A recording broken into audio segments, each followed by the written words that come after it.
అడవిలో ఒక కాకి ఉండేది. ఒకరోజు సరస్సులో అందమైన తెల్లని రెక్కలు ఉన్న హంసను చూసి దగ్గరకు వెళ్ళి, అరే బ్రో, ఎంత అందంగా ఉన్నావు, హ్యాపీగా జీవిస్తున్నావు. దానికి హంస నవ్వుతూ ఇలా అంది, ఏదో జీవిస్తున్నానులే, అయినా నాకన్నా అందమైన ఆ చిలకంత కాదులే అని హంస అనగానే కాకి ఎగురుకుంటూ చిలక దగ్గరికి వెళ్ళి చిలకని ఇలా అడుగుతుంది, అరే చిలక మామ, ఏం అందం నీది. వెంటనే చిలక, నేను అందగాడినే, కానీ నెమలిని మించిన అందం ఏం కాదులే. కాకి ఆ మాట వినగానే వెంటనే ఎగురుకుంటూ నెమలిని చూడడానికి వెళ్తుంది. అడవి మొత్తం ఎగురుతూ నెమల కోసం వెతుకుతుంది, ఎక్కడా కనిపించదు. తిరిగి తిరిగి అడవికి చివర ఒక బంగ్లాలో ఉందని తెలుసుకొని హుటాహుటిన అక్కడికి వెళ్తుంది. అక్కడికి వెళ్ళి చూడంగానే నెమలి ఒక పంజరంలో బంధించి ఉంటుంది. అక్కడ జనాలు నెమలితో సెల్ఫీలు తీసుకుంటున్నారు.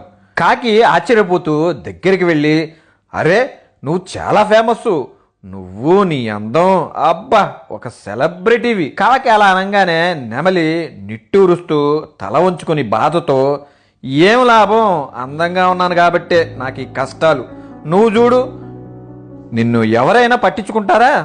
నీకు ఇష్టమైంది తింటావు, ఇష్టమైన చోటుకి ఎగురుకుంటూ వెళ్తావు, నీ జీవితం నువ్వు జీవిస్తావు. ఆ మాట కాకి తత్వం బోధపడుతుంది. దేవుడు నీకిచ్చిన జీవితాన్ని జీవించకుండా పక్క వాళ్ళ జీవితాలను చూసి ఏడిస్తే నీ జీవితంలో ఉన్న ఆనందాన్ని పోగొట్టుకొని జీవితాంతం ఏడవాల్సి ఉంటుంది. So enjoy each every moment in your life.